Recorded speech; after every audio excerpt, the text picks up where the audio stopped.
Update price po tayo sa 5 pisong barya ni dating Pangulong Ferdinand Marcos, may taong 1975. Yan po ang tatalakayin natin.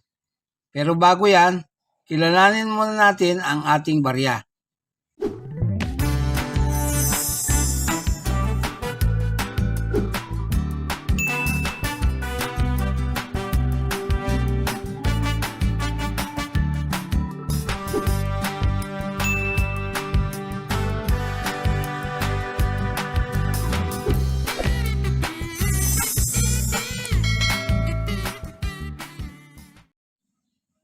Magandang araw sa lahat ng aking kabarya, lahat ng aking kapwa-kolektor, sa mga senior citizen, mga silent viewer, at sa mga kaibigan natin dyan.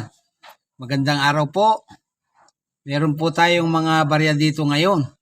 Bahagi po ito nung baryang ibinigay sa akin nung aking anak. Ayan po, sa inyong harapan. Bago po ako magpatuloy, nais ko muna pong i-shoutout ang lahat ng miyembro ng San Roque Toda na nakapila dyan sa may RCS sa San Roque Cabiao, Nueva Ecija, sa pangunguna po ng kanilang Pangulong, si Pangulong Leonilo Balingit. Yan po. Magandang araw po sa inyo at magandang biyahe sa inyong lahat. Shoutout po. Shoutout po sa inyong lahat. Balik po tayo sa ating tinatalakay na coins. Sa obverse na bahagi po ay makikita natin ang coat of arms ng bansang Pilipinas. Yan po, napakaganda. May agila po sa ibandang ilalim, may leon, may araw sa bandang gitna at may 3 bituin sa ibabaw na sumasagisag sa Luzon, Visayas, Mindanao.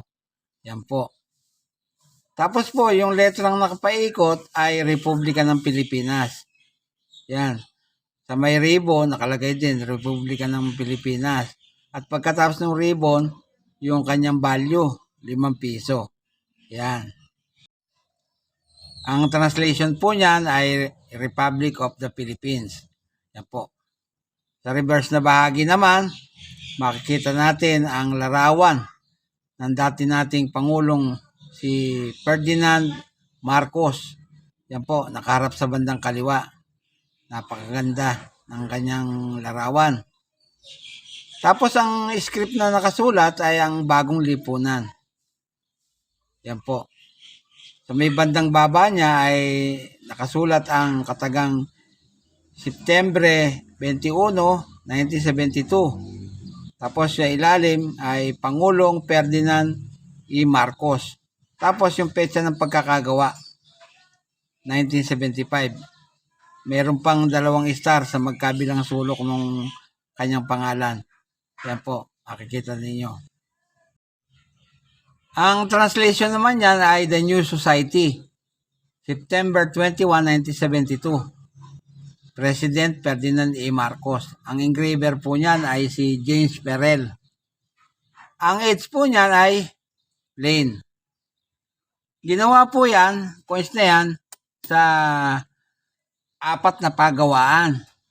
Unang-una po ay sa Munich, Germany. Yan po. Oh.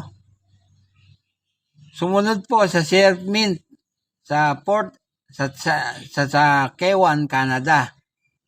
Tapos sa BSP Security Plant Complex sa Quezon City. Magbuhat 1975. Yan po. Tapos po sa Franklin Mint, Tawawa, Pennsylvania, United States. Yan po. 4 na pagawaan po ang pinagpagawaan ng barya na yan. Kaya po, napakahusay ng pagkakadisenyo. Makikita nyo naman. Yan nga pong coins na yan ay nanggaling sa bansang Pilipinas, sa ating mahal na bansa.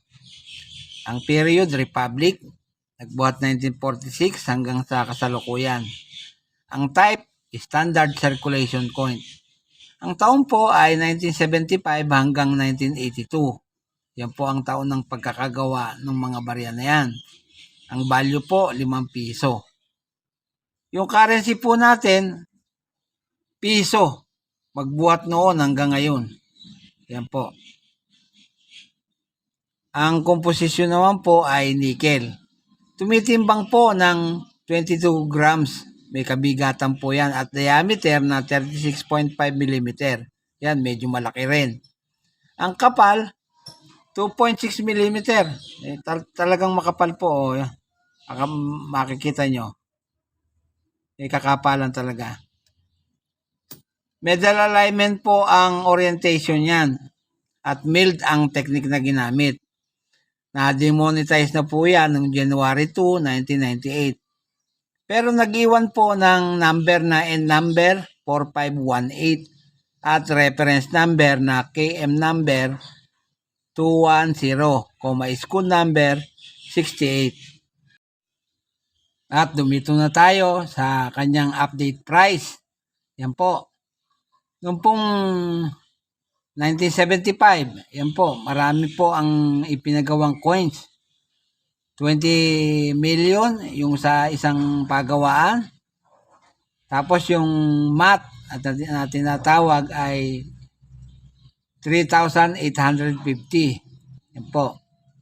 Samantalang yung proof coins ay 39,000. At saka yung special uncirculated ay 7,875. Ang kanyang update price po ay yung pong very fine, 120 pesos. Saka yung extra fine at almost uncirculated. Para po dun sa 20,000 copies. Yan po. At ang uncirculated po niyan ay 150 pesos. Para naman po dun sa proof coins, yung pong uncirculated ay 330 pesos. Yan po, ganyan na po kamahal yan. Tapos po, doon sa isang napakagandang proof coins na ating makikita, nagkakahalaga po ng 380 pesos. Yan po. Dito naman po sa eBay ay may dalawang presyo po. Yan po.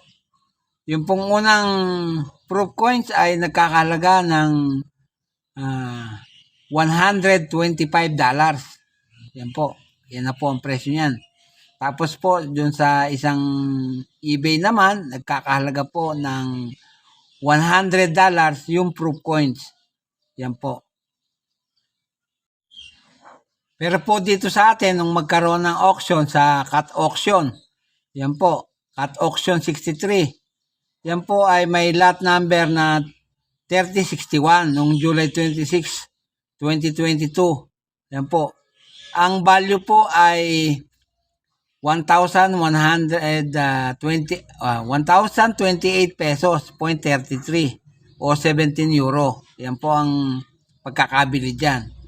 Noong naman pong June 10, 2023, ang pagkakabili sa isang coins na yan ay nagkakalaga ng 7 euro o 423.43 pesos.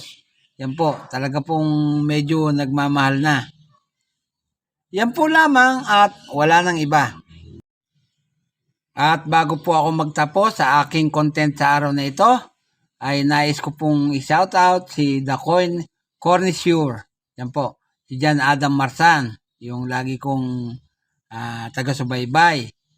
Ang kababayan ko pong si Rolando Quijada na taga Cabanatuan City. Shoutout po sa inyo. Si Billy Silas. Shoutout po.